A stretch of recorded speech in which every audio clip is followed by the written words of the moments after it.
Bonjour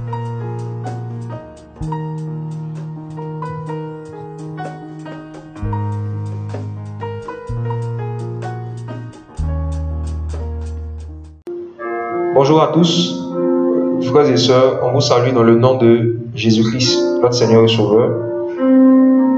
Alors, comme convenu, on se retrouve cet après-midi pour pouvoir parler d'un sujet très intéressant, en même temps très complexe, au sujet des visions.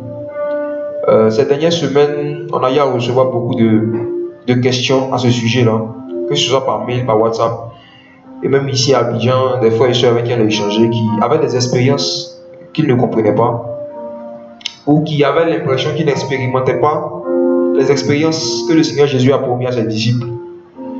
Concernant les visions, on connaît le passage de Joël chapitre 2 verset 28, où le Seigneur disait que dans les derniers temps, il va déverser son esprit sur toute chair, et que les vieillards songeront des songes, les jeunes gens verront des visions. Et il y a beaucoup de personnes qui ont l'impression qu'ils n'expérimentent pas cette promesse du Seigneur, des chrétiens. Et donc on a eu à cœur de se réunir pour partager des éclairages même sur le sujet. C'est quoi les visions, comment est-ce que les visions se manifestent, à quoi est-ce que ça sert, et pourquoi est-ce que c'est important dans l'intimité avec Jésus de pouvoir expérimenter les visions du Seigneur. Dans Joël chapitre 2 verset 28, c'est le passage de base. Joël chapitre 2 le verset 28, il est écrit: il arrivera après cela que je répandrai de mon esprit sur toute chair. Vos fils et vos filles prophétiseront, vos vieillards auront des songes, et vos jeunes gens verront des visions. En ce même jour-là, je répandrai mon esprit sur mes serviteurs, hommes et femmes. Voici une promesse que le Seigneur avait donnée par la bouche du prophète Joël et qui concernait les derniers temps. Et on voit dans Actes chapitre 2 le début de l'accomplissement de cette promesse-là avec l'apôtre Pierre. Pour ceux qui ne connaissent pas l'histoire, vous pourrez lire après. Le jour de la Pentecôte, les disciples du Seigneur étaient réunis. Et la Bible dit qu'il y a eu un mouvement, un grand bruit. Et le Saint-Esprit a été répandu sur eux. Ils ont commencé à prophétiser. Et pendant qu'ils prophétisaient, ils ont commencé à parler aussi en d'autres langues, en disant des merveilles du Seigneur. Et il y avait des hommes qui étaient venus de toutes les nations pour venir à Jérusalem. Et qui avaient entendu le bruit, qui sont venus. Et qui ont commencé à se moquer des disciples, qui ont dit qu'ils sont ivres de vin. Et l'apôtre Pierre a pris la parole pour dire non, ils ne sont pas ivres. C'est la promesse que le Seigneur avait donnée par Joël qui est en train de s'accomplir. Voyez? Donc cette promesse-là ne concernait pas seulement les prophéties. Cette promesse-là ne concernait pas seulement le fait que des gens allaient prophétiser, mais ça disait aussi que ceux qui allaient recevoir l'esprit de prophétie allaient commencer à expérimenter des songes et des visions. Alors, quand on lit le livre des Actes, on se rend compte que les premiers disciples, ils ont expérimenté cette promesse-là. On se rend compte que les premiers disciples, les visions étaient devenues une expérience régulière au milieu de l'église primitive, au milieu des premiers chrétiens. C'était une expérience tellement régulière, ils avaient tellement de visions, que parfois même, quand le Seigneur leur faisait vivre des choses dans la réalité, ils pensaient encore qu'ils étaient en train d'avoir une vision. Je prends le cas de l'apôtre Pierre quand il était en prison. La Bible dit que le Seigneur a envoyé un ange pour venir le faire sortir de prison. Et Pierre pensait qu'il était en train d'avoir une vision, alors qu'il était dans la réalité. Vous voyez? Tellement ils avaient l'habitude d'avoir des visions. Vous voyez? Donc souvent ils confondaient même la réalité avec les visions. Donc ce n'était pas un événement, ce n'était pas quelque chose qui arrivait une fois en passant. Ce n'était pas quelque chose qui arrivait seulement à un groupe de personnes spécialisées en vision. Non, c'est le partage de tous ceux et celles qui ont reçu le Saint-Esprit. Amen. C'est le partage de tous ceux et celles qui ont reçu l'esprit de prophétie. Maintenant, la question qu'ils vont se poser, pourquoi est-ce que dans notre génération, les chrétiens modernes ne connaissent pas cette expérience-là, ce type de manifestation de l'esprit? Pour la plupart, il dit pour la plupart. Il y a certains même qui pensent que c'est seulement le partage des prophètes. Ils se disent que c'est seulement ceux qui sont des prophètes qui ont des visions.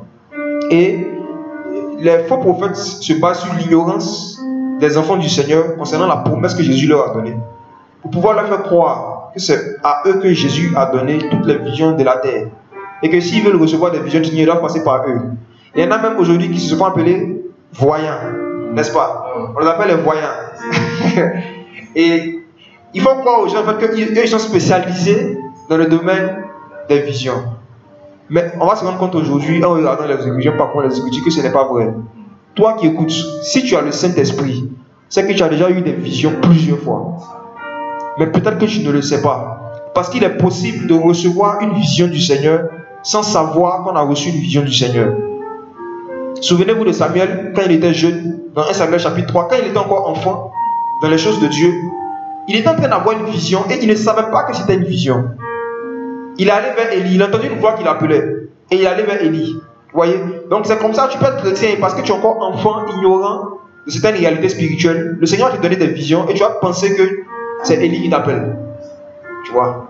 Donc le but de ce message-là, c'est d'aider les frères et sœurs à reconnaître les visions que le Seigneur leur donne. Comme Élie l'a fait pour Samuel.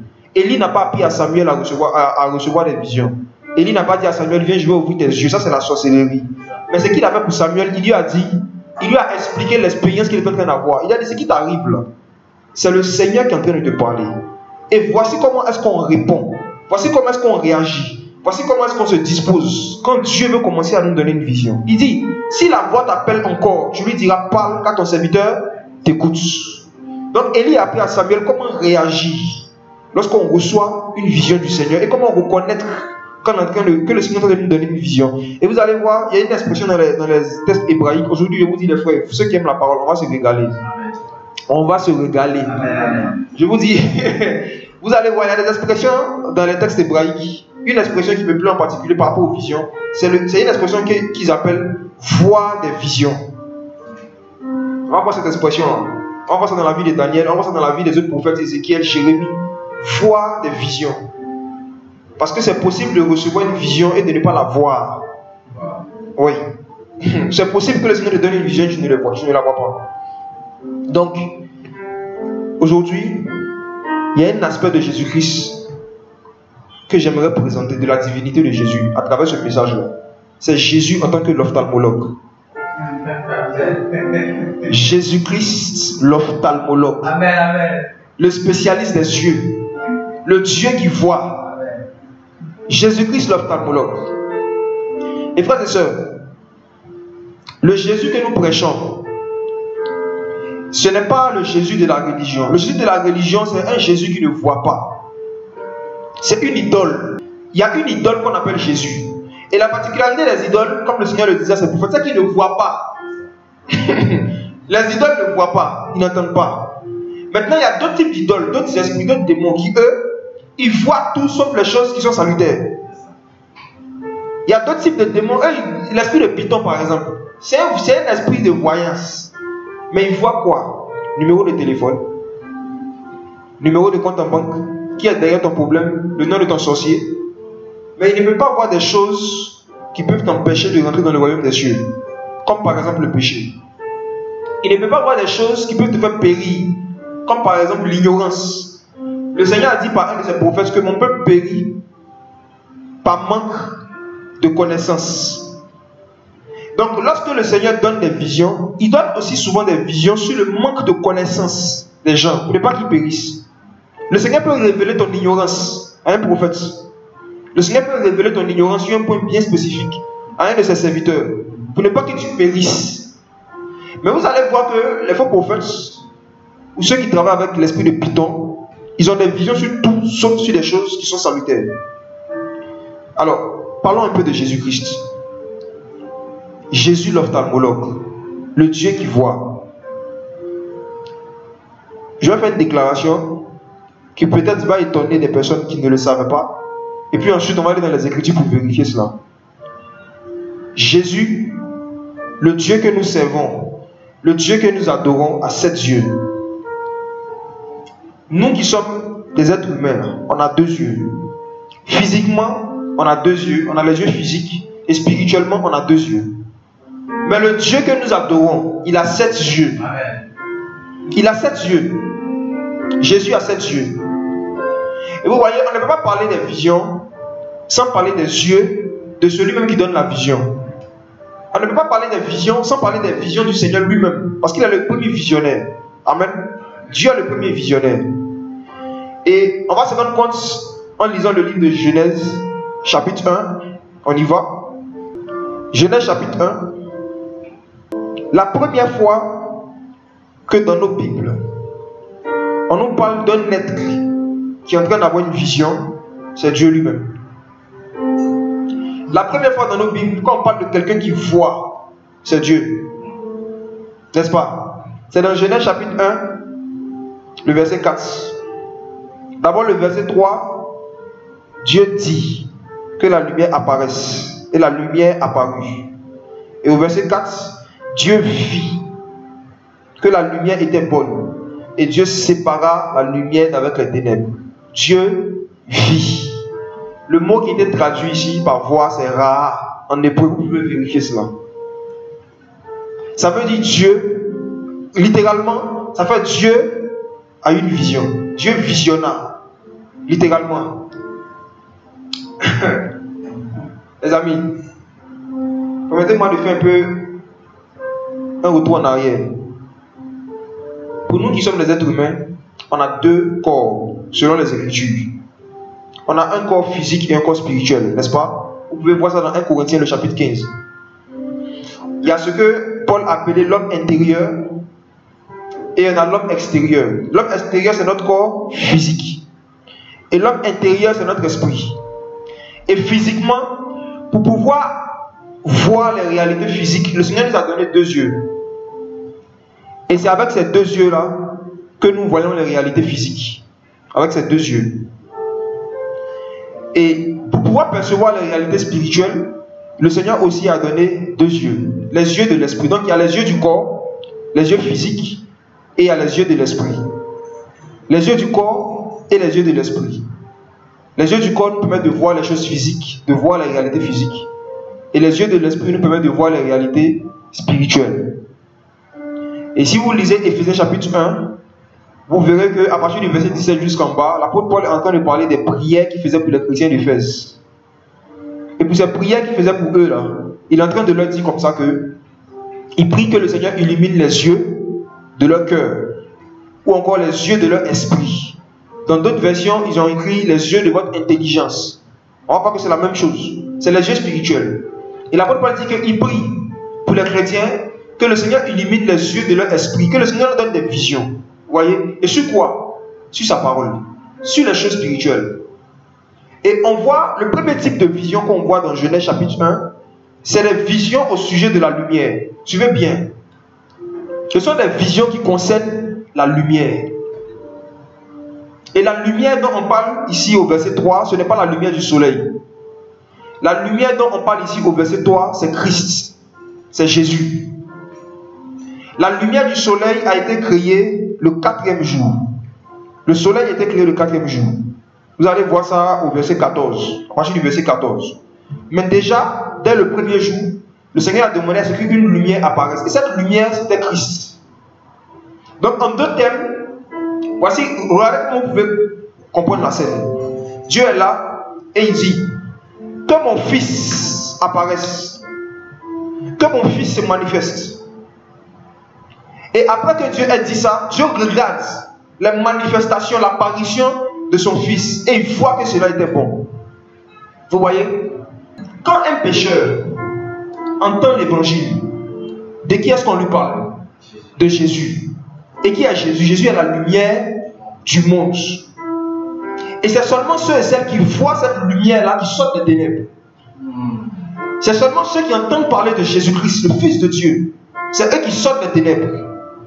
Mais pour pouvoir laisser les ténèbres et accepter cette lumière, il faut qu'ils voient que cela est bon. Est-ce que vous comprenez? Ok. Pourquoi est-ce que vous avez laissé l'impudicité? Pourquoi vous avez laissé la drogue? Lorsque avant nous étions dans le péché, nous voyons que cela était bon. Ce dans quoi on était là, les ténèbres dans lesquelles on était là, on se disait que cela était bon. Et un jour, on a vu, on a entendu l'évangile. on a vu ce que Jésus-Christ a fait pour nous sur la croix. Et on a vu que cela était bon. On a vu que ce que Jésus-Christ a fait, on a vu que la lumière de Jésus est meilleure, est plus bonne que tout ce qu'on faisait. Et je vous dis que l'un des motifs pour lesquels beaucoup de personnes aujourd'hui dans notre génération, malgré qu'ils entendent parler d'un certain Jésus, ils ne quittent pas dans les ténèbres, c'est parce qu'il n'y a pas la lumière. On peut te parler d'un Jésus qui n'est pas lumineux. Tu vois? C'est la révélation de la lumière, la révélation de Jésus. C'est ça qui nous donne envie de sortir des ténèbres. Parce que quelqu'un qui a véritablement vu la véritable lumière, le vrai Jésus, il va voir qu'il n'y a pas quelque chose qui est plus bon, qui est meilleur que Jésus. Voyez? Donc, le premier type de vision qu'on voit dans Genèse 1, verset 4, c'est la vision au sujet de la révélation de la parole de Dieu, de la lumière. Dieu vit que cela était bon. Dieu regarda la lumière et il vit que cela était bon. Et frère, permettez d'aller un peu en profondeur. Il n'y a aucun pécheur, aucune personne qui vit dans les œuvres des ténèbres, qui pratique les œuvres des ténèbres, qui peut être délivré s'il n'a pas eu une vision au sujet de la lumière. La même vision que Dieu a eue ici au verset 4. Pour qu'un pécheur sorte des ténèbres, il faut qu'il ait la même vision. Il faut qu'il ait la même vision. Il faut qu'il arrive à voir une lumière qui n'est pas la lumière du soleil, mais qui est la lumière de la vie. La lumière dont Jean a parlé dans Jean chapitre 1. Il dit au commencement était la parole. La parole était avec Dieu, la parole était Dieu. En elle était la vie. Et la vie était la lumière des hommes. Et cette lumière dont il parlait encore, ce n'était pas la lumière du soleil, mais c'est la lumière de la vie. Donc si un pécheur, pour que quelqu'un passe de la mort à la vie, c'est qu'il a vu la lumière de la vie. Donc vous tous qui m'écoutez et qui êtes nés de nouveau, vous avez déjà eu une vision, mais vous ne savez pas. Vous avez vu la lumière. Les yeux de votre cœur, les yeux de votre esprit ont vu la lumière, la même vision que le Seigneur a eu ici. Vous avez eu cette même vision, cette même expérience. Vous avez vu la lumière et vous avez dit que cela était bon. C'est pour ça que vous avez choisi cette lumière-là. Vous avez vu ça. Pas avec les yeux physiques, mais avec les yeux de votre cœur, avec les yeux spirituels. Donc, si je ne m'arrête que là, qui est né de nouveau encore qui va dire qu'il n'a jamais eu une vision? Qui peut encore dire qu'il n'a jamais eu une vision? Qu'il n'a jamais expérimenté Joël 2, verset 28. C'est lorsque le Saint-Esprit a répondu sur toi que tu commences à voir les choses que Dieu voit. Et la première chose qu'on nous dit ici, que le Seigneur a regardé, ils ont dit explicitement, hein, Dieu vit. C'était la lumière. Et il parlait de Christ. Et la preuve que cette lumière en question, c'était Christ. Voici encore un éclairage sur la divinité de Jésus. Regardez le verset 5. Je laisse un verset 5. Dieu appela la lumière jour. Dieu appela la lumière comment? Jour. Et il appela les ténèbres nuit. Ainsi fut le soir, ainsi fut le matin, ce fut le jour 1. Le Seigneur a donné un nom à cette lumière. Et il a appelé cette lumière-là jour. Il a appelé cette lumière jour. Vous voyez? Et la preuve qu'il s'agissait de Jésus, c'est que Jésus vient dans son ministère et parlant de lui-même, il se fait appeler le jour. Regardez dans Jean chapitre 11. Jean chapitre 11. On va lire à partir du verset 8. Le Seigneur avait dit à ses disciples retournant en Judée au verset 7. Et au verset 8, les disciples dirent à Jésus, Rabbi, les Juifs tout récemment cherchaient à te lapider, et tu retournes en Judée. Jésus répondit, n'y a-t-il pas 12 heures au jour? Si quelqu'un marche pendant le jour, il ne trébuche pas, car il voit la lumière de ce monde. Mais si quelqu'un marche pendant la nuit, il trébuche, car il n'y a pas de lumière avec lui. Le verset 9, Jésus dit, n'y a-t-il pas 12 heures au jour? Jésus avait combien d'apôtres? Aïe. Jésus avait 12 apôtres. Et ces apôtres-là avaient peur parce qu'ils ne savaient pas qui ils étaient. Ils ne savaient pas qui Jésus était et ils ne savaient pas eux-mêmes qui ils étaient. Et Jésus maintenant leur donne une information. Il dit, les amis, lorsque dans Genèse verset 4. Dieu a appelé la lumière jour. Comment est-ce que la lumière là se manifeste? La lumière se manifeste par 12 heures. Cette lumière là utilise 12 heures pour se manifester. Et chaque heure représente une personne. C'est pour cela que lorsque Dieu a choisi Israël pour être la lumière des nations, il a mis 12 tribus. Chaque tribu représente une heure. Vous voyez? Et lui aussi, le jour, lorsque le jour a été fait chair et qu'il est venu sur la terre, il a choisi 12 apôtres. Et Jésus a dit, n'y a-t-il pas 12 heures au jour? N'y a-t-il pas 12 tribus en Israël? N'y a-t-il pas 12 apôtres de l'agneau? C'est à travers nous que le Seigneur manifeste sa lumière. Donc nous sommes des heures. Est-ce qu'on comprend quoi, les heures? Les apôtres étaient des enfants du jour. C'étaient des enfants de Jésus. Parce que le jour, c'est le nom de la lumière. C'est le nom de Jésus. Le jour. C'est pour cela, c'est le jour de ton jour. C'est une expression que l'on utilise beaucoup en Afrique. Ici, on dit le jour de mon jour. Le jour de ton jour, ce n'est pas le jour de ton mariage. Le jour de ton jour, ce n'est pas le jour où tu as eu du travail. Le jour de ton jour, ce n'est pas le jour où tu es devenu millionnaire. Le jour de ton jour, c'est le jour où tu vas croiser le jour, où tu vas croiser Jésus. Le jour où tu vas croiser la lumière. Le jour où tu vas croiser la véritable lumière, c'est le jour de ton jour. Parce que le jour, c'est le nom de Jésus. Dans le monde spirituel, on l'appelle le jour. Et lui-même, il dit à ses apôtres ici, n'y a-t-il pas 12 heures au jour? Si quelqu'un marche pendant le jour, il ne trébuche point. Si quelqu'un marche selon l'enseignement des apôtres, il ne trébuche point. Parce que c'est à travers les 12 apôtres que le Seigneur a révélé sa lumière. Et dans Éphésiens 2, verset 20, la Bible dit que nous avons été bâtis sur le fondement des apôtres et des prophètes. Jésus-Christ lui-même étant le jour principal. Étant la lumière principale. Chacun d'eux a reçu une petite lumière. C'est la même lumière qui s'est divisée en 12. N'y a-t-il pas 12 heures au jour? Parce que le jour, c'est Jésus. Et la preuve que le jour, c'est Jésus. Regardez ce que l'apôtre Paul dit dans 1 Thessaloniciens, le chapitre 5. 1 Thessaloniciens, chapitre 5. À partir du verset 1. 1 Thessaloniciens 5 à partir du verset 1. Pour ce qui concerne les temps et les époques, mes frères, vous n'avez pas besoin qu'on vous écrive, puisque vous savez vous-même précisément que le jour de qui? Qui est le Seigneur? Ok. Le jour du Seigneur viendra comme un voleur. Quand ils diront paix et sûreté, alors une destruction soudaine les surprendra, comme les douleurs de l'enfantement surprennent la femme enceinte, et ils n'échapperont pas. Mais quant à vous, mes frères, vous n'êtes pas dans les ténèbres pour que ce jour-là vous surprenne. Vous êtes des enfants de quoi? De la lumière. Vous êtes des enfants de la lumière et des enfants du jour. Donc qui a la lumière?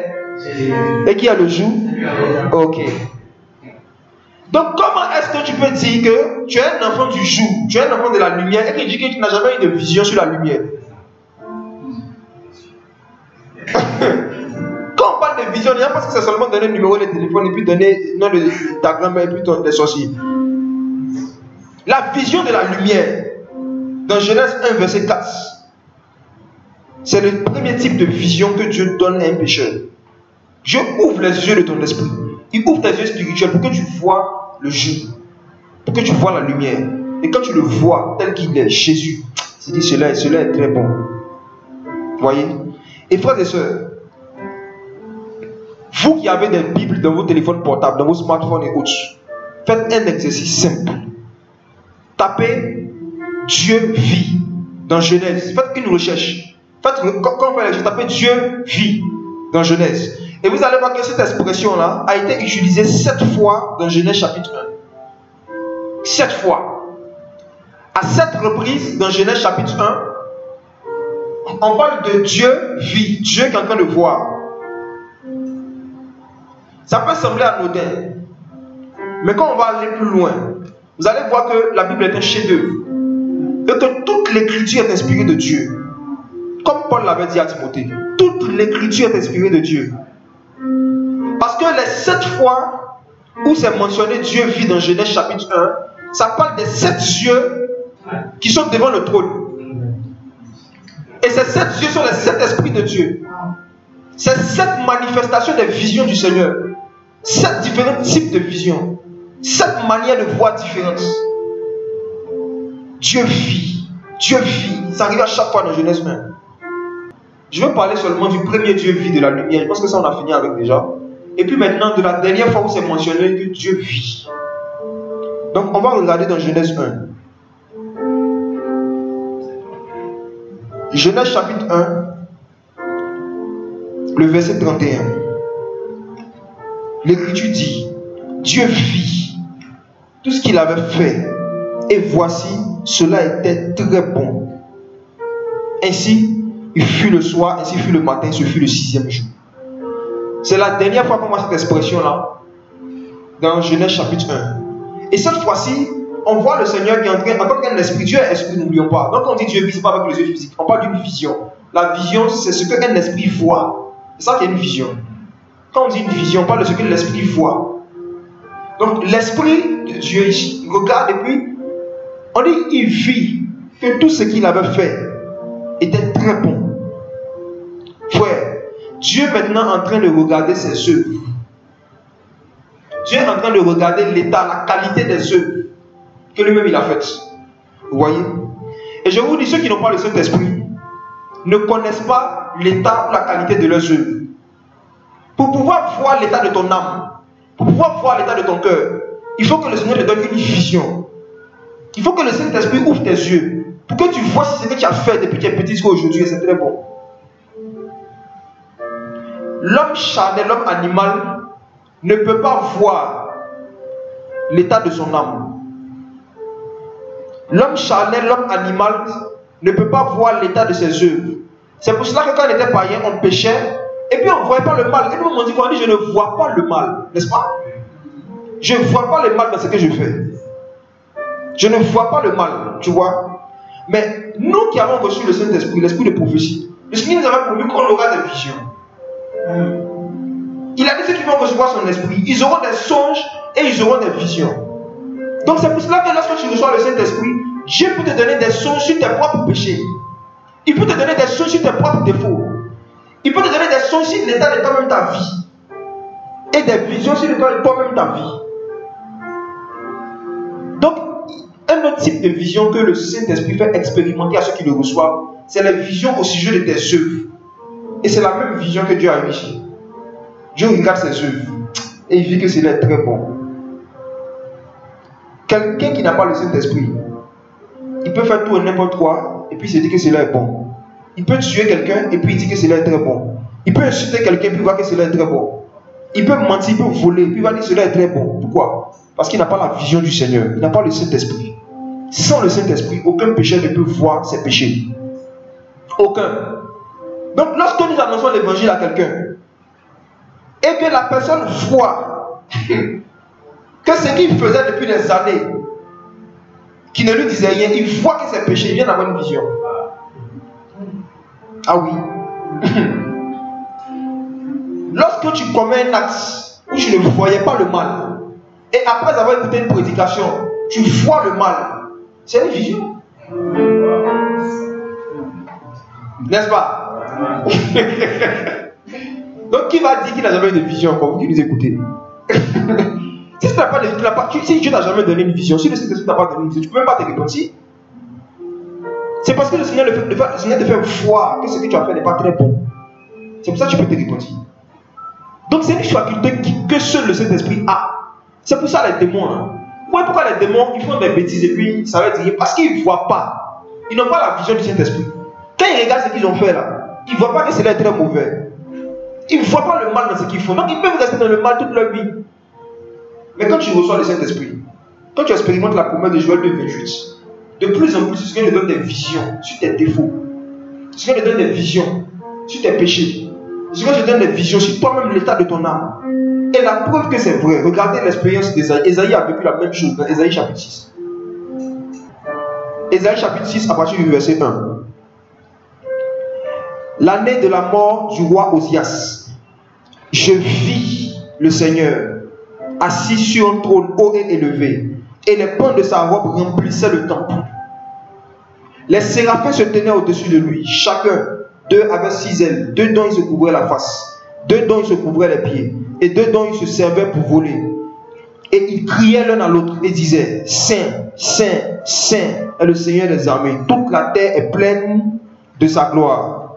Et les fondements des seuils furent ébranlés par la voix de celui qui criait, et la maison fut remplie. Alors je dis: malheur à moi. C'est Isaïe qui parlait. C'est le prophète Isaïe, celui qui a prophétisé au chapitre 1, au chapitre 2, au chapitre 3, au chapitre 4 et au chapitre 5. Ce même prophète, ici, au verset 5, il dit: malheur à moi, Isaïe, le prophète.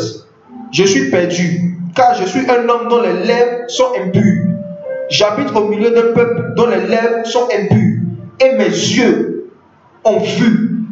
Mes yeux ont fait quoi? Mes yeux ont vu le roi. C'est quels yeux il parle? Ses yeux physiques ou ses yeux spirituels? Ses yeux spirituels. Parce qu'il était dans une vision. Regardez le verset 1. Il était dans une vision. Et dans cette vision qu'il a eue, en voyant le roi, il a vu son péché. Esaïe a eu une vision sur son propre péché. Il dit: malheur à moi, parce que je suis perdu. Mes lèvres sont impures. Or, c'est avec ces lèvres-là qu'il prophétisait depuis le chapitre 1. Il a prophétisé au chapitre 4. Il a prophétisé au chapitre 3. Et un jour, Dieu a décidé de lui donner une vision sur l'état de ses propres lèvres. Le Seigneur lui a donné une vision pour voir l'état de ses lèvres. Je vous dis, frères et sœurs, n'aspirez pas aux visions inutiles. Si vous voulez que le Saint-Esprit vous donne des visions, dites au Seigneur de vous donner des visions sur l'état de vos vies vous-même. C'est les visions les plus utiles dans le corps de Christ. Les visions qui te montrent un aspect de ta marche, ou bien un aspect de ton caractère qui est mauvais ou bien qui est impur, et que tu n'avais pas vu auparavant. Et c'est l'expérience qu'Esaïe a eue ici. Esaïe vit ce qu'il avait fait et il vit que cela était très mauvais. Donc on voit dans Genèse chapitre 1 au dernier verset que le motif pour lequel on nous a dit que Dieu vit, c'est pour nous enseigner sur les choses que nous aussi on va pouvoir voir lorsqu'on va recevoir l'Esprit de Dieu. Si Dieu même il voit ses œuvres, il examine ses propres œuvres. Et nous, est-ce que ça vous arrive, chrétiens, de vous asseoir le soir avant d'aller vous coucher et puis regardez ce que vous avez fait du matin jusqu'au soir pour voir si cela est très bon? Même Dieu a fait cet exercice-là. Il n'a pas fait seulement des choses. Quand il a fini de faire, il s'est assis, il a regardé ce qu'il a fait pour voir ce que c'est bon ou c'est mauvais. Et nous qui ne sommes pas Dieu, souvent on ne fait pas des bilans de nos œuvres. On peut se lever toute une semaine. Aujourd'hui est dimanche par exemple. Est-ce que ce que tu as fait depuis le lundi jusqu'à aujourd'hui, est-ce que tu as vu? Est-ce que tu t'es assis pour regarder ce que tu as fait, pour voir si cela est bon? Et le fait de ne pas faire ça, c'est comme ça que tu peux vivre avec des gens, les blesser, les frustrer, les mal te comporter, et puis ne pas t'excuser. Parce que tu ne t'assois pas un moment de la journée pour t'asseoir pour te demander la manière dont j'ai parlé aux gens, la manière dont j'ai parlé à ma femme, la manière dont j'ai parlé à mes enfants, la manière dont j'ai parlé à la servante, est-ce que cela est bon? Même Dieu fait ça. Il s'assoit et puis il regarde. Avoir une vision sur la qualité de ses œuvres. Imaginez-vous, vous pensez que Dieu a fait ça pour lui? Non, il a fait ça pour nous. Lui, il sait que ce qu'il fait est toujours bon. Il a fait ça pour nous, comme ça qu'on va lire là. On va se dire, ah, quelqu'un même qui est sans défaut, quelqu'un qui est sans défaut, qui est saint, qui est sans péché, il s'assoit pour regarder ce qu'il a fait est bon, mais c'est pas bon. Alors, il sait que c'est bon forcément, mais il regarde. C'est pour donner un exemple à imiter. Et nous qui avons des défauts, on fait des choses et puis on ne voit pas le mal. Mais c'est quand tu t'assois, que tu pries, que tu dis Seigneur, voici ce que j'ai fait cette journée, donne-moi une vision sur mes œuvres. Donne-moi des visions. Tu as dit les jeunes gens auront des visions. Tu as dit les vieillards auront des songes. Tu peux avoir un mauvais comportement et puis tu vas te coucher, Dieu te donne un songe dans l'intimité avec le Seigneur. Il te donne un songe. Il prend des hommes de la colère. Tu peux être un disciple de Jésus-Christ qui aime la colère, mais tu ne sais pas que tu aimes la colère. Et pour te montrer que tu aimes la colère, le Seigneur peut te donner un songe ou une vision nocturne où tu te vois en train de manifester la colère. Ou bien, un songe ou une vision nocturne où tu vois des gens en train de se battre. Et tu ne vois pas ton visage. Hein. Tu vois des gens en train de se battre devant toi. Et le songe se répète. Et je te dis, pourquoi toujours moi je fais le songe où les gens sont en train de se battre? C'est Dieu qui est en train de te dire. C'est ton comportement là. Il va te donner une vision sur tes œuvres.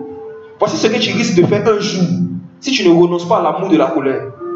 Tu vois, parce que ces gens sont en train de se battre dans ton songe là. C'est comme ça, un jour tu vas te surprendre en train de te bagarrer avec des païens dehors à cause de monnaie. C'est comme ça, un jour tu risques de surprendre en train de manifester un niveau de colère que ton œil n'a pas vu, que ton oreille n'avait pas entendu, qui ne t'est même pas monté à la pensée. Tu vas manifester ça un jour. Donc vous qui avez l'habitude, je sais, je suis convaincu par le Seigneur que ceux qui nous écoutent là, il y a quelqu'un. Tu as l'habitude de faire des songes, tu vois les gens qui les font par là. Et puis tu te dis, mais moi, pourquoi toujours les gens se battent dans mes songes? C'est parce que tu aimes par là. Alléluia. Amen. Ok, c'était une parenthèse. Donc on voit dans Genèse 1 que le Seigneur, quand on parle de vision vis-à-vis de Dieu, ce ne sont pas des informations inutiles, ou bien ce ne sont pas des choses à nous dire. Non. Dieu vit tout ce qu'il avait fait et il voit que cela était bon. Et le Seigneur, lorsqu'il prend une femme humaine et qu'il est venu par Christ, il a donné un enseignement un jour au sujet des visions. Encore, les visions de toi-même sur ta propre vie. Il dit, pourquoi est-ce que tu vois, pourquoi est-ce que tu arrives à avoir des visions sur la paille qui est dans l'œil de ton frère et tu n'as pas de vision sur la poutre qui est dans ton œil? Hypocrite. Premièrement, la poutre qui est dans ton œil, et après, tu verras mieux. Tu vas mieux voir comment pouvoir aider les autres. Qu'est-ce que le Seigneur est en train de parler? Il est en train de parler encore là des visions. Et quand il a dit que les jeunes gens auront des visions, quand tu reçois l'esprit de prophétie, quand tu reçois le Saint-Esprit commence à te donner des visions sur la poutre qui est dans ton œil. Et en même temps qu'il te donne des visions sur la poutre qui est dans ton œil, il te permet de voir aussi la paille qui est dans l'œil de ton prochain. Suivez bien. C'est-à-dire que tu vois tes défauts et tu vois les défauts de ceux qui t'entourent. Mais en général, on veut plus corriger vite pour les autres que pour nous. Ce n'est pas qu'il n'y a pas la paille dans l'œil de ton frère. Le Seigneur dit si, il y a la paille. Mais toi, je t'ai montré aussi la poutre qui est dans ton œil. Un exemple pratique. Tu donnes ta vie, tu reçois Christ, tu commences à marcher avec lui. Et puis le Seigneur attire ton attention. Il dit, toi là, tu n'aimes pas lire, tu n'aimes pas la lecture. Il faut lire beaucoup la Bible.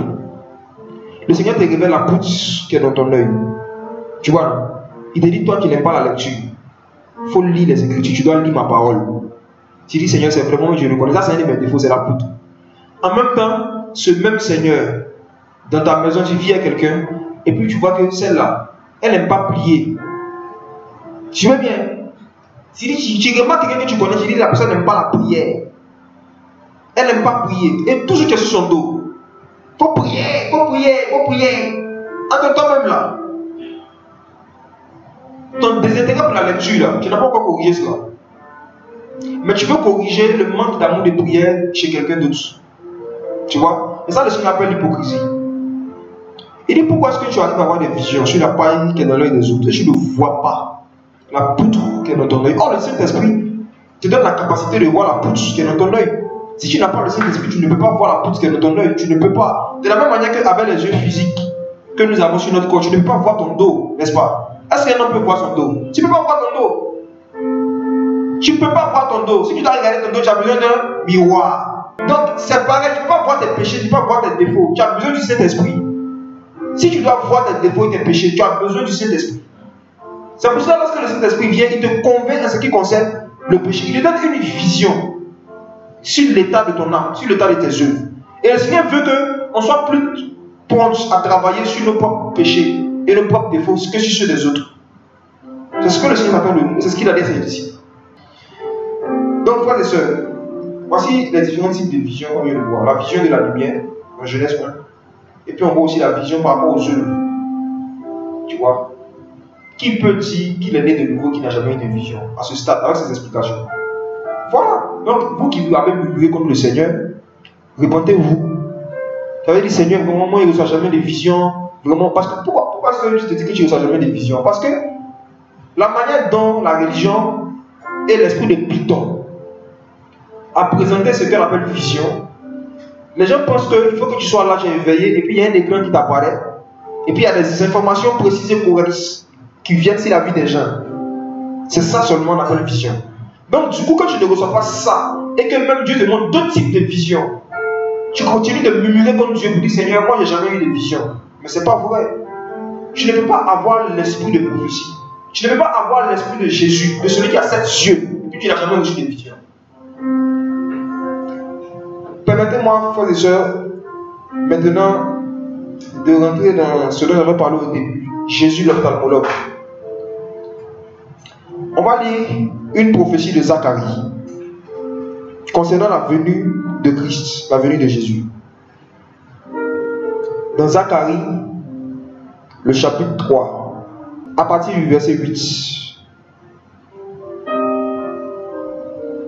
Zacharie, chapitre 3, à partir du verset 8.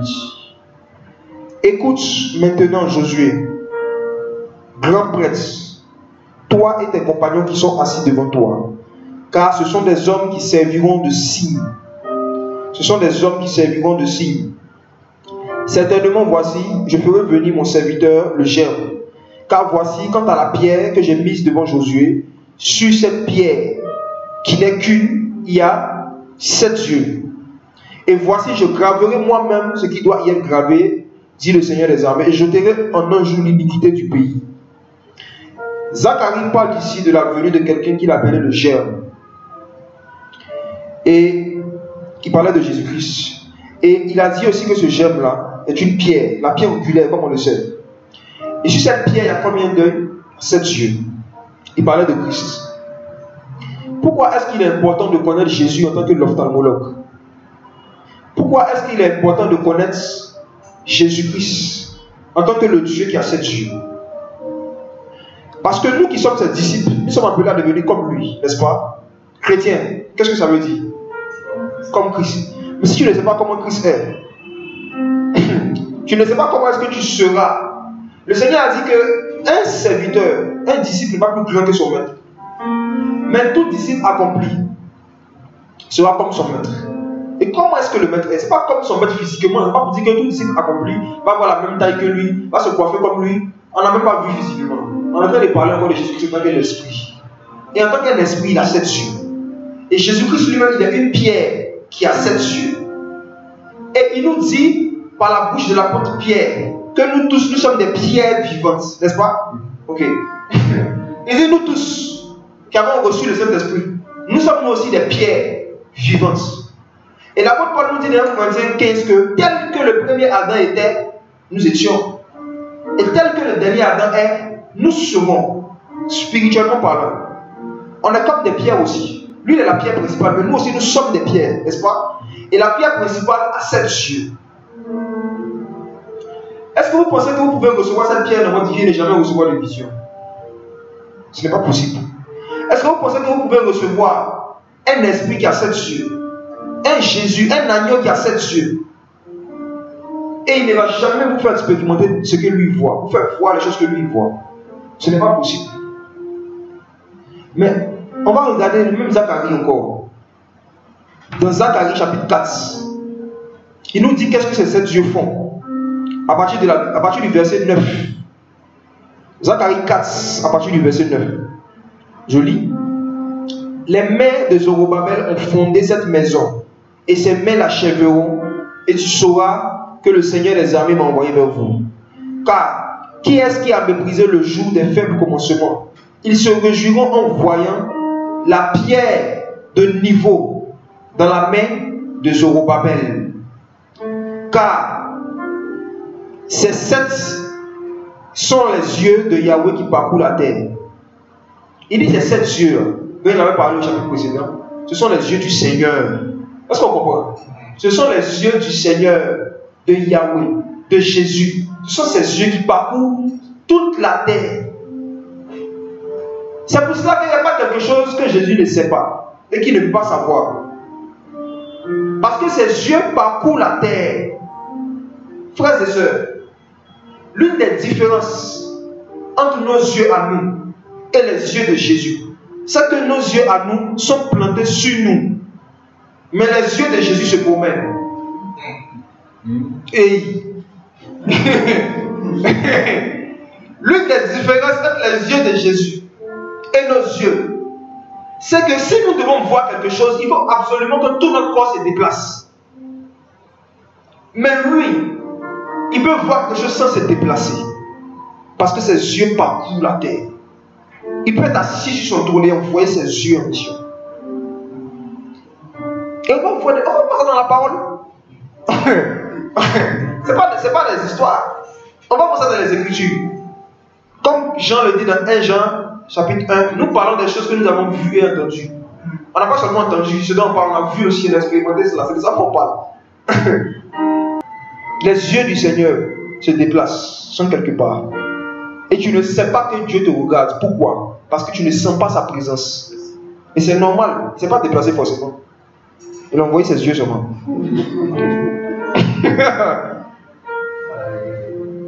Jésus a 7 yeux. On va regarder le Proverbe chapitre 15, verset 3. Qu'est-ce qu'il fait avec ses yeux? Proverbe 15, verset 3. Les yeux du Seigneur sont en tout lieu, observant les méchants et les bons. Les yeux, on n'a pas dit que Dieu est en tout lieu. On dit ses yeux. Jésus, l'ophtalmologue. Ses yeux sont en tout lieu. On ne peut pas retrouver les manifestations de la présence de Dieu en tout lieu. Non. Non. Dieu ne se manifeste pas partout, mais ses yeux sont partout. Ses yeux parcourent la terre, observant les méchants et les bons. On va lire encore un autre passage par rapport aux yeux du Seigneur. Proverbe chapitre 22, verset 12. Proverbe 22, verset 12. Les yeux du Seigneur veillent sur la connaissance, mais il confond les paroles du traître. Est-ce que quelqu'un ici sur le plateau a une version écrite différemment? Non? Ok. Bon. Je sais que dans ce monde c'est écrit différemment. Mais regardez, si dans la manière dont c'est écrit ici, c'est pas comme ça chez vous, prenez les textes originaux, vérifiez. Les yeux du Seigneur veillent sur la connaissance. Ça veut dire quoi? Là où il y a la connaissance de Christ, là où il y a l'enseignement, il est possible d'expérimenter des visions du Seigneur.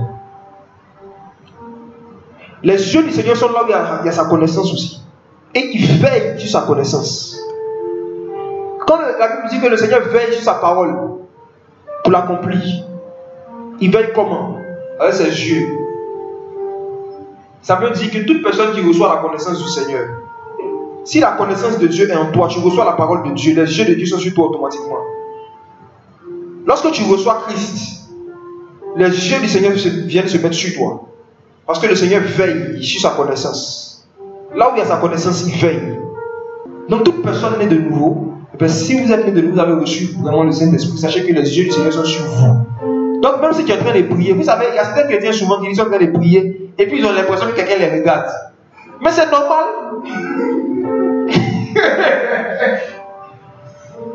Maintenant, si tu as l'impression que les personnes qui te regardent là, ce sont des sorciers, ce sont des démons, ce sont des gens qui sont en train de te piller, il faut te poser une question. Est-ce que j'ai vraiment reçu Christ? Est-ce que Jésus habite en moi? Si Jésus habite en toi, avant que les yeux même des démons ne te regardent, le Seigneur lui-même, ses yeux sont sur toi. Donc les démons peut-être te regardent, mais Jésus aussi te regarde, et ça doit te rassurer. Ils ne peuvent pas te toucher, c'est pour ça qu'ils te regardent. Si les sorciers pouvaient te tuer, ils t'avaient tué, pourquoi toujours ils viennent te regarder quand tu dors, quand tu es couché? C'est parce qu'ils ne peuvent rien faire. Quand nous on va au zoo, et puis on se met à regarder les lions, pourquoi on les regarde seulement? C'est parce qu'on ne veut pas les toucher. Quand on va au zoo, on se met à regarder les animaux, ils sont là, les amuser, on les regarde. Et les lions, peut-être qu'ils causent entre eux, ils disent, je ne sais pas, c'est bizarre, il y a des gens qui me regardent. Mais ils se sentent en sécurité. Parce qu'ici, on peut les regarder seulement, mais on ne peut pas les toucher. Nous sommes comme un zoo pour les démons. Ils peuvent venir nous regarder seulement de loin. Ils ne peuvent pas nous toucher. Il n'y a pas de ceux qui ont reçu de l'Esprit de Dieu et qui se gardent dans la sanctification. Parce que la Bible dit dans 1 Jean chapitre 5 que celui qui est né de Dieu se garde lui-même et le malin ne le touche pas. Donc quand on pêche sans se repentir, on peut être touché. La porte du zoo ouverte sur nous. Mais, quelle est la repentance? Le sang de Jésus-Christ nous purifie de tout péché. Et voici, allez, on est protégé encore. Amen. Ok. Donc, toujours par rapport aux yeux du Seigneur Jésus-Christ, on va voir une expérience que Agar a vécue avec Jésus, le Dieu aux 7 yeux, dans Genèse chapitre 16. Et après, on va voir que Nathanaël a vécu aussi la même expérience que Agar avec Jésus, le Dieu aux 7 yeux. Genèse chapitre 16. On va lire à partir du verset 7. Genèse chapitre 16 à partir du verset 7.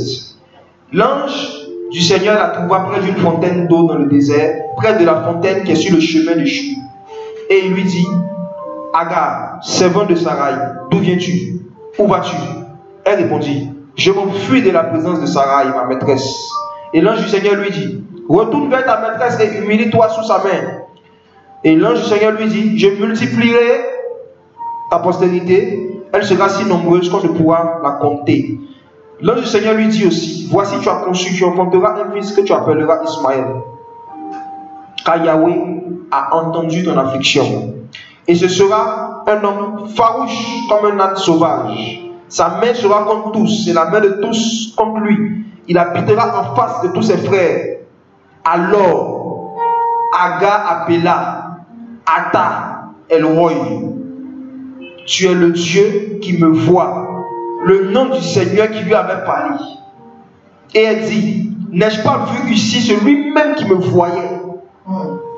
C'est pourquoi on appelait ce puits le puits de l'Aka-El-Roi, du Dieu vivant qui me voit. Il se trouve entre Kadesh et Barned. Le verset 13. La Bible dit que Agar, elle a eu une conversation avec le Seigneur. Et à l'issue de la conversation, elle a décidé de lui donner un nom qu'elle n'avait jamais entendu quelque part. Tu veux bien?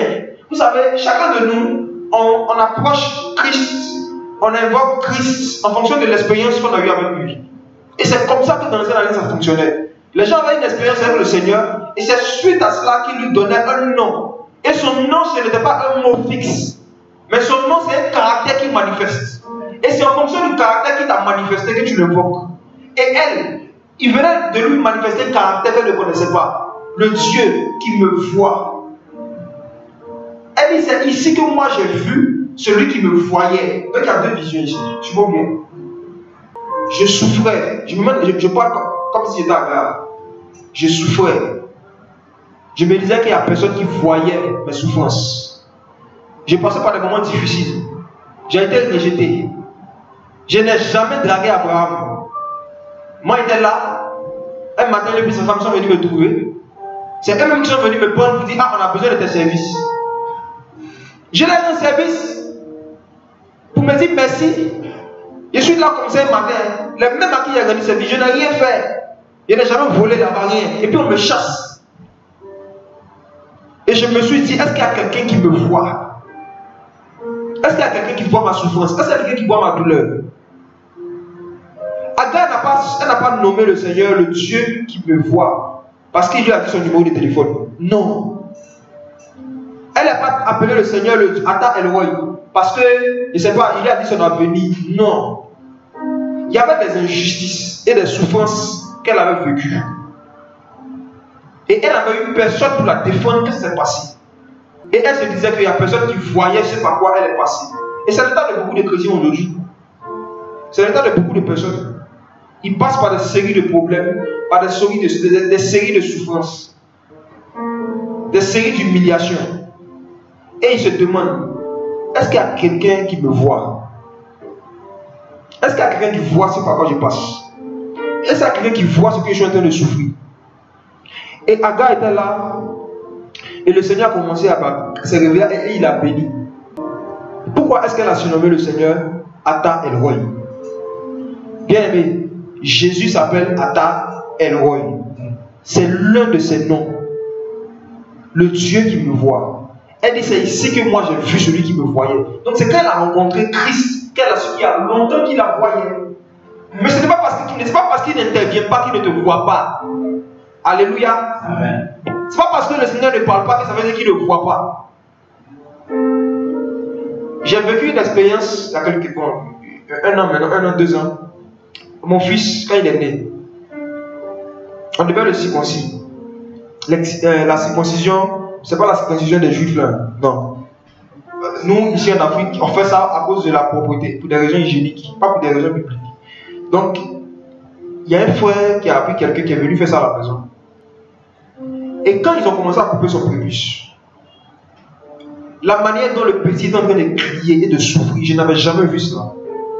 Et c'était insupportable pour moi. Mais on m'a obligé d'être là, parce que la maman dit elle ne peut pas être là. Elle m'a abandonné. Donc les gens ont dit, il faut que je sois là. Qu'il faut que moi le papa il soit là. Le gars qui est venu faire ça à la maison, il faut que le père soit là. Et j'étais là. Et mon fils, pendant qu'il était en train de couper son prépuce, il tendait ses mains vers moi. Il m'invoquait. Il criait, il pleurait. Mais je n'ai pas réagi. Je ne pouvais pas le faire. Cette souffrance par laquelle il est en train de passer là, je ne pouvais pas intervenir pour faire stopper ça, sinon ça allait lui porter préjudice qu'il allait grandir. Donc sûrement quelqu'un qui est bébé se demandait, mais est-ce que papa me voit? Ils sont en train de me faire souffrir. C'était sans anesthésie. Hein. Je suis sûr que le petit, il s'est rien et puis me voit mauvais. Mais ça me faisait mal ce que je voyais. Mais je savais que c'était pour son bien. C'était une souffrance qui allait lui faire du bien dans quelques années. Donc je le laissais et je le laissais faire. Et c'est comme ça nous aussi souvent qu'on passe par certaines souffrances. Ou malgré qu'on crie, malgré qu'on pleure, malgré qu'on évoque le Seigneur, il n'intervient pas. Peut-être le Seigneur sait que cette souffrance-là, demain, il va changer ça en bien. Amen. Joseph a dit à ses frères, je ne vous en veux pas, hein, parce que le mal que vous m'avez fait, le Seigneur a changé ça en bien. Vous voyez? Donc il y a des souffrances par lesquelles on doit passer. Et Dieu ne va jamais intervenir. Peu importe le nombre de jeûnes et de prières qu'on va faire, ça ne va pas finir. Parce qu'il y a des souffrances qui sont des enseignements. Il y a des souffrances qui sont des manières dont le Seigneur nous émonde, de nous briser, pour qu'on porte encore plus de fruits. Donc il est important, quand tu passes par une souffrance qui dure, de prier pour demander au Seigneur de donner une vision. Il est important de dire au Seigneur de donner une vision sur le type de souffrance par laquelle tu es en train de passer. Parce que c'est que Agar a eu une vision, qu'elle a dit, ah, en fait, c'est maintenant que j'ai vu celui qui me voyait. Ça veut dire quoi? C'est maintenant que je comprends. C'est maintenant que je sais pourquoi celui qui me voyait n'intervenait pas jusqu'à maintenant. Parce que si il avait intervenu pendant que j'étais à Abraham, la bénédiction matérielle que j'ai eue là, je n'allais pas avoir ça. C'est maintenant que j'ai vu, c'est maintenant que j'ai compris celui qui me voyait. Il y a des choses, il y a des humiliations par lesquelles moi j'étais passé. Je sais que nous tous, on a déjà passé, vous allez passer, on va passer encore. Et on se demande, mais est-ce que Dieu voyait tout ça et puis il n'a rien fait? Il voyait et puis il n'a pas réagi. Le Seigneur m'a laissé passer par là. Et un jour, le Seigneur s'est révélé à toi d'une certaine manière, puis j'ai dit, je comprends pourquoi celui qui me voyait m'a laissé passer par ça. Et tu le bénis maintenant. Il dit, hey, Seigneur, heureusement que je suis passé par là. Heureusement pour moi. Heureusement. Ata Elroy. C'est ici que j'ai vu celui qui me voyait. Et on lit maintenant Jean, le chapitre 1. Et c'est là que ça va être encore 2 fois plus intéressant pour confirmer que le Seigneur qui avait apparu à Agar, c'était vraiment Jésus. Jésus est le Dieu de la Bible. Jean chapitre 1. À partir du verset 45. Les amis, écoutez très bien. La divinité de Jésus dans toute sa gloire, dans cette histoire. Jean chapitre 1, à partir du verset 45. Philippe rencontra Nathanaël et lui dit, celui au sujet duquel ont écrit Moïse dans la loi des prophètes, nous l'avons trouvé. C'est Jésus de Nazareth, fils de Joseph. Regardez cette expression de Philippe. Celui duquel ont écrit Moïse dans la loi et les prophètes, nous l'avons trouvé. L'histoire qu'on vient de lire de Agar, c'est Moïse qui a écrit ça. Vous voyez? C'est Moïse qui a écrit ça. Et Philippe dit ici que celui duquel ont écrit Moïse, la loi, les prophètes, nous l'avons trouvé. C'est Jésus de Nazareth. Qu'est-ce qui prouve que c'est Jésus de Nazareth qui était celui duquel Moïse et les autres ont écrit? Qu'est-ce qui prouve? C'est que ce qu'il faisait au temps de Moïse là, il peut faire ça en notre temps. Amen. Et il a fait. Pourquoi il a fait? Parce que vous savez, enfin, les gens vous disent, ouais, nous vraiment c'est nous qui avons le vrai évangile, c'est nous qui connaissons la vérité, c'est nous qui avons le vrai Jésus. Mais comment est-ce que tu dois faire pour savoir que le Jésus dont Paul, Pierre et les apôtres ont parlé, c'est le même Jésus que nous prêchons? C'est que tu vas nous voir en train de faire les mêmes choses que ces gens-là faisaient. Le même Jésus doit faire les mêmes choses. Parce que Jésus, c'est un Dieu qui est régulier. Donc il lui dit ici, regardez bien, celui duquel ont écrit Moïse, la loi et les prophètes, nous l'avons trouvé. C'est Jésus de Nazareth, fils de Joseph. Maintenant, Moïse a écrit tellement de choses sur lui. Les prophètes ont écrit tellement de choses sur lui. Que lorsque Jésus rencontre quelqu'un, il ne peut pas faire tout ce que les gens ont dit pour lui seul. Donc il prend un aspect de ce qui est écrit le concernant et puis il te manifeste ça. Vous voyez? Donc, regardons la suite. Verset 46. Nathanaël lui dit, peut-il venir quelque chose de bon de Nazareth? Philippe lui dit, viens et puis quoi? Et quoi? C'est une affaire de vision. Philippe dit, ce qui a été dit là, ce ne sont pas des choses que tu ne peux pas voir. Ce que je viens de te prêcher là, le Jésus dont je te parle là, toi-même tu peux le voir aussi. Il n'a pas dit viens, et puis il ne sait pas, viens puis réfléchir. Il dit viens et vois. Parce que Philippe sait que tu ne peux pas croiser Jésus et ne pas voir. C'est pour cela que Jésus a dit que celui qui va recevoir, ceux qui vont recevoir le Saint-Esprit auront des visions. Quand tu le crois, tu vois quelque chose, forcément, soit la lumière, soit tes péchés. Tu vois, il va te donner une vision, forcément c'est quelque chose. Il va ouvrir les yeux de ton esprit pour que tu vois quelque chose que tu n'avais jamais vu auparavant. Et il vient et voit. Donc, si on demande à Nathanaël, supposons que Nathanaël partait à rencontrer Jésus et toi tu le croisais, et puis je lui demande, Nathanaël, tu vas faire quoi? Tu vas où? Il dit, j'ai entendu parler de celui dont Moïse, la loi et les prophètes ont parlé. Je m'en vais voir. Méfiez-vous des prédications et des enseignements que vous ne pouvez pas expérimenter. Méfiez-vous des enseignements qu'on vous donne, peut vous prendre 2 heures, 4 heures, mais ce ne sont pas des choses que vous pouvez voir, que vous pouvez pratiquer. Ce ne sont pas des choses qu'on peut voir se manifester. De plus en plus, avec les frères et sœurs, quand je rencontre, je dis, je ne vais jamais ouvrir ma bouche si je suis au milieu des gens pour parler d'un don spirituel. Si je ne suis pas convaincu que lorsque je vais finir de parler, le Saint-Esprit va le manifester.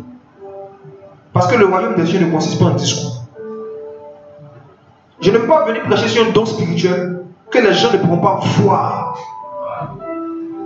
Qu'est-ce qui donne de la crédibilité et qu'est-ce qui donne du poids au témoignage d'un avocat quand il va au tribunal? Ce sont les preuves. Des preuves, des choses qu'on peut voir. Il peut raconter une histoire au juge. Lui dire, oui, mon client est innocent. Mon client est innocent. Il n'était pas là. Il va dire tout ce qu'il veut. Quand il va finir, le juge, il veut voir. Il veut des preuves. Et quand Jésus dit que nous serons ces témoins-là, on témoigne de Jésus, pas seulement en allant leur dire des choses, mais on va aussi vers eux pour leur faire voir des choses qu'ils n'ont jamais vues. Et c'est pour cela que dans 1 Jean chapitre 1, j'aime ce verset où Jean dit que les choses que nous avons entendues, les choses que nous avons vues concernant la parole de vie, c'est de ça qu'on parle. Donc on ne vient pas parler des choses qu'on ne peut pas voir, des choses abstraites. Philippe dit, ce que je t'ai dit au sujet de ce péché-là, toi-même tu peux voir. Donc si tu demandes à Nathanaël, où vas-tu? Il va dire, je m'en vais voir Jésus. Parce qu'il a déjà entendu parler. Tu as entendu parler là. Il a déjà entendu parler. Moïse m'a parlé de lui. Les prophètes ont parlé de lui. On veut le voir maintenant. Les amis, on nous a trop parlé de Jésus. Il faut qu'on le voit maintenant. Amen. Il faut qu'on le voit. Amen. Et moi, je suis convaincu par l'Esprit du Seigneur que on va voir de plus en plus les manifestations de Jésus-Christ. Après le confinement. Déjà même pendant... Lui qui est ici à Bion, on a vu ce qui s'est passé. On voit un peu ce qui se passe déjà là. Amen. On voit le mouvement de l'Esprit. Imaginez-vous quand ils vont permettre les rassemblements, ça va recommencer. On va dire aux gens, on vient vous parler de quelque chose que vous pouvez entendre et que vous pouvez voir, que vous pouvez expérimenter. Amen. Élisée était avec Géasi. Et puis il y a des soldats qui venaient pour capturer Élisée.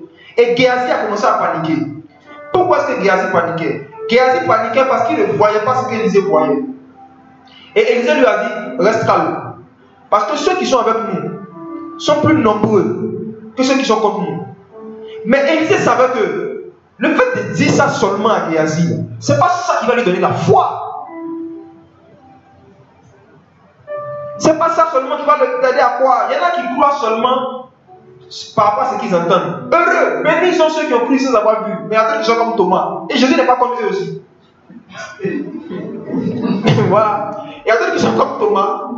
En plus d'avoir entendu, il faut qu'ils voient pour pouvoir croire. Et Jésus il n'a pas dit maudit.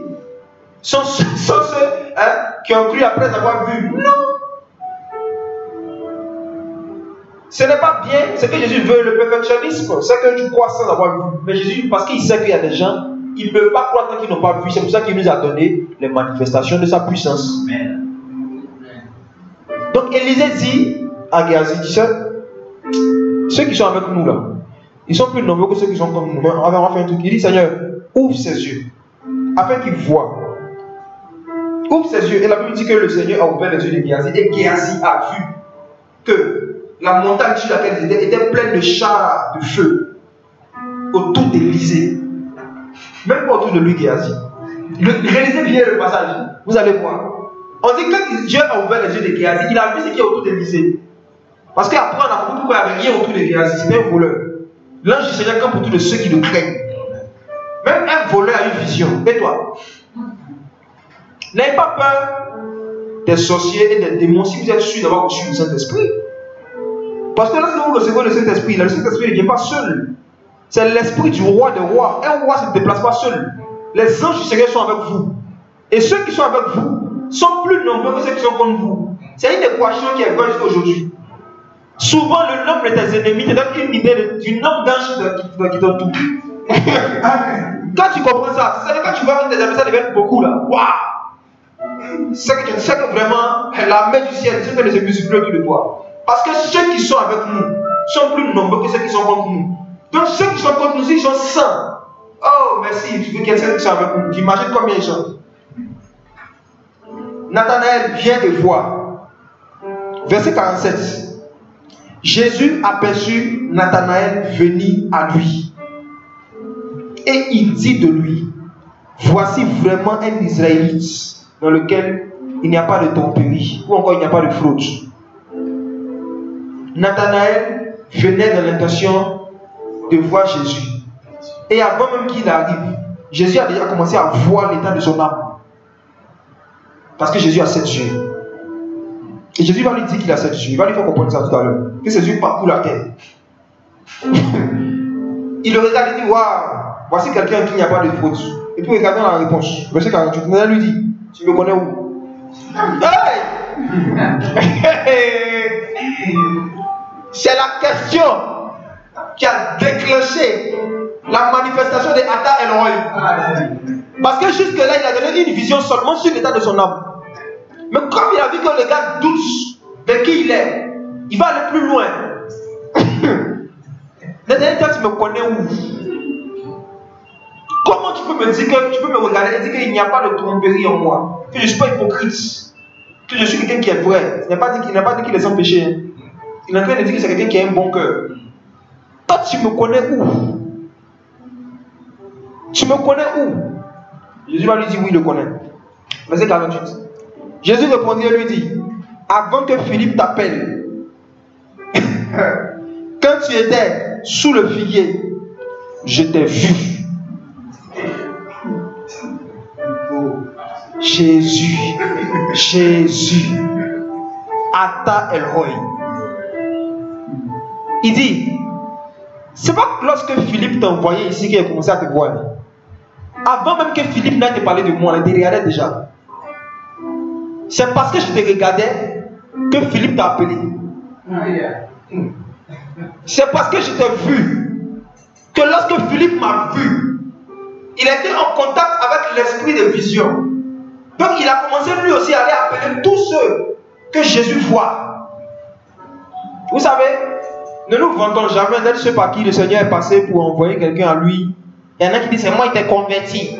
C'est moi qui t'ai converti. Il y a des gens qui pensent que Jésus t'a vu le jour où il t'a invité à l'église. Ils pensent que c'est quand ils t'ont envoyé devant Jésus, c'est là que Jésus t'a vu. Tu vois? Mais Jésus dit à Nathanaël, en fait, c'est pas Philippe qui est ton père spirituel. Avant que Philippe même t'appelle, quand tu étais assis en bas des arbres, tu pensais que tu étais seul, tu ne sentais aucune présence, non? Mais les yeux du Seigneur parcourent la terre. Et moi, je t'ai vu. Et les gens que moi je vois, je mets dans le cœur de mes disciples de les envoyer à moi. C'est le Seigneur qui nous envoie vers les âmes. Donc lorsque les âmes viennent au Seigneur, ce n'est pas nous qui les avons envoyés au Seigneur. Le Seigneur a dit à Jérémie, avant que tu ne sois formé dans le sein de ta mère, je te voyais. Jérémie chapitre 1, Attends Elohim. Il s'est révélé comme ça à Jérémie. Il dit, Jérémie, c'est pas quand ta maman t'a accouché qu'il était connu. Même nos parents, ils pensent que, vous savez, ne confondons pas la date de naissance et puis la date d'existence. Le Seigneur a dit à Jérémie, le jour où tu es sorti du ventre de ta mère, c'est quoi ce jour-là, il a fait ta rencontre? Avant même que tu ne sois formé dans ton corps, moi toi-même ne te connaissais pas. Moi je te voyais. Je t'avais déjà consacré tout ça, il a fait ta cérémonie de consécration, tout. Je t'avais consacré prophète. Donc même si c'est ta maman qui t'a prise le 8e jour pour t'envoyer pour te faire circoncire, ce n'est pas elle qui peut te donner ta date d'existence. Parce qu'elle a fait ta rencontre 9 mois après qu'elle t'a porté dans son ventre. Je parle, ça c'est une parenthèse, je parlais avec des frères et sœurs, ils leur disaient que vous savez, nous tous on ne connaît pas notre vrai âge. Il n'y a pas un être humain qui connaît son vrai âge. Tout ce qu'on prend pour s'enorgueillir, c'est approximatif. Parce que même la date de naissance, les gens commencent à compter cela, à compter du jour où tu sors du ventre de ta mère. Ils ne comptabilisent pas les 9 mois, ils ne comptabilisent pas les mois que tu as fait dans le ventre. Ils n'ajoutent pas ça. Donc même si tu ajoutes les 9 mois, en plus de l'âge qu'on t'a donné, tu vas voir que tu es plus âgé que ce que tu crois. Maintenant le Seigneur encore va plus loin, il dit à Jérémie, avant même que tu ne sois fétuste même, moi je te connaissais. Je te voyais. Toi tu ne me voyais pas, mais moi je te voyais. Attends Elohim. Et c'est ce même Dieu là qui a fait parler à Nathanaël. Il dit que tu t'es assis en bas des arbres. Il t'a vu avant que Philippe t'appelle. Et regardez la confession de Nathanaël. Verset 49. Nathanaël répondit et lui dit, Rabbi, tu es le fils de Dieu, le roi d'Israël. Vous savez, le roi d'Israël sous la loi, c'était qui? C'était Dieu lui-même. C'était le Seigneur lui-même, c'était Yahweh lui-même, c'était le Créateur.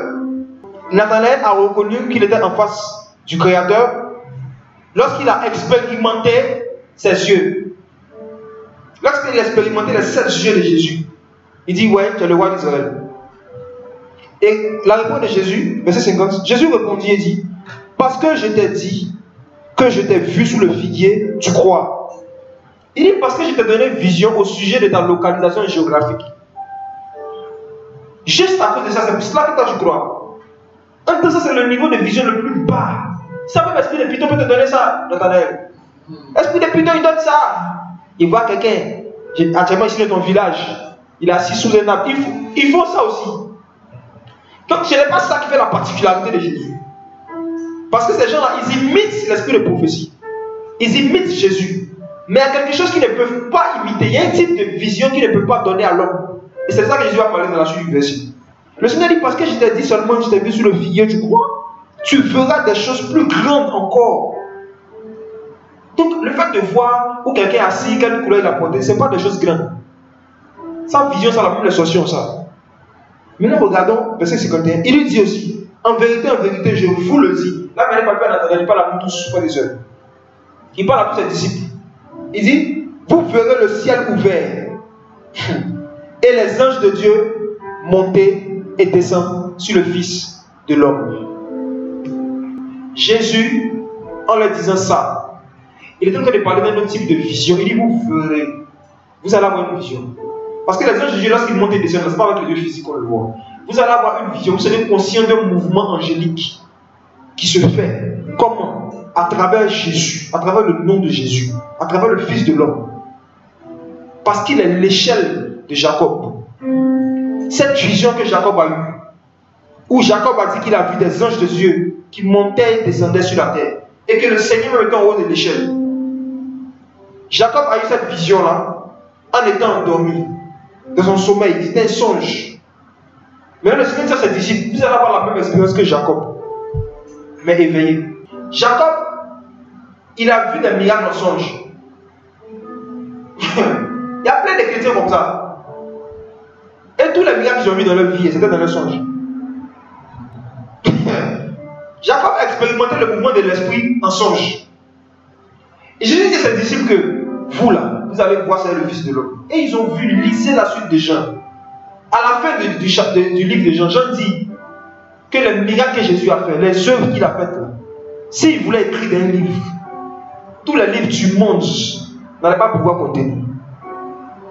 Regardez des gens qui ont marché juste 3 ans et demi avec le Dieu aux 7 cieux. Juste 3 ans et demi. Et il dit que tout ce qu'ils ont vu là, tous les livres du monde ne peuvent pas le contenir.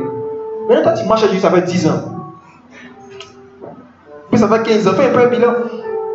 Est-ce que tu peux parler autant?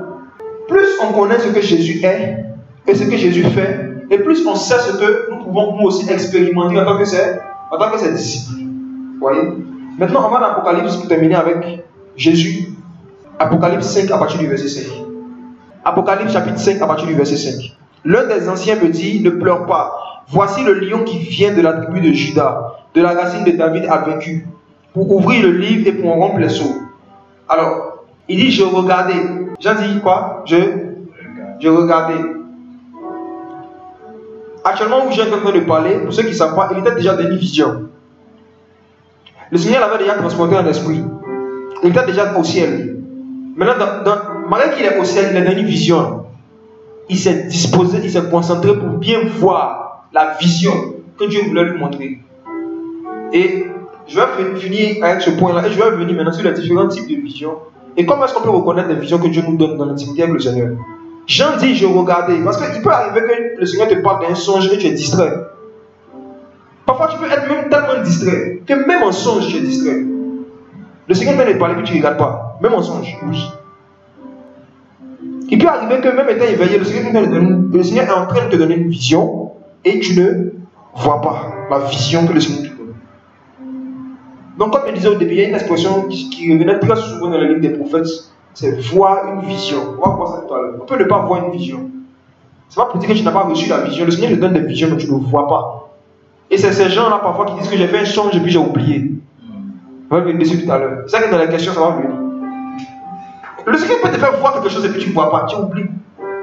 J'ai dit, je regardais, je me suis disposé, je me suis concentré, j'ai été attentif à la vision. Et qu'est-ce qui s'est passé? Voici, il y avait au milieu du trône 4 êtres vivants. Et au milieu des anciens, un agneau qui se tenait là comme immolé, ayant 7 cornes et combien d'œils? 7 yeux. Qui sont les 7 esprits de Dieu, envoyés par toute la terre. Amen. Donc Jean confirme au moment que Jésus a combien d'œils? Il a 7 yeux. Jean confirme que ce que Zacharie avait dit, ça concernait Christ. Et ce que Agar avait dit, Nathanaël confirme que ça concernait Christ. Parce que le roi d'Israël, au temps d'Agar, c'était le Seigneur lui-même. Et c'est lui qui a apparu à Agar. Et lorsque le Seigneur se manifeste à Nathanaël, Nathanaël lui dit, je suis le roi d'Israël. Donc tout ça, ça se complète, ça se joint. Jésus est Dieu. Et Jésus a les 7 yeux. Et il y a une église à qui il a écrit, il dit à l'ange, ce que dit celui qui a les 7 esprits de Dieu. Ces 7 yeux, ça parle de 7 manifestations du Saint-Esprit. De 7 types de visions que le Saint-Esprit peut donner. Que le Seigneur même il a déjà et qu'il peut donner aussi à ses disciples. Vous voyez? Donc, maintenant, voyons voir. Soyons un peu plus pratiques. On a parlé maintenant on a présenté Jésus, de ce qu'il est, ce qu'il fait, dans le terme de vision. Maintenant, ce qui nous concerne, nous, en ce qui concerne les êtres humains, quels sont les types de visions que le Seigneur donne aux êtres humains et comment les reconnaître?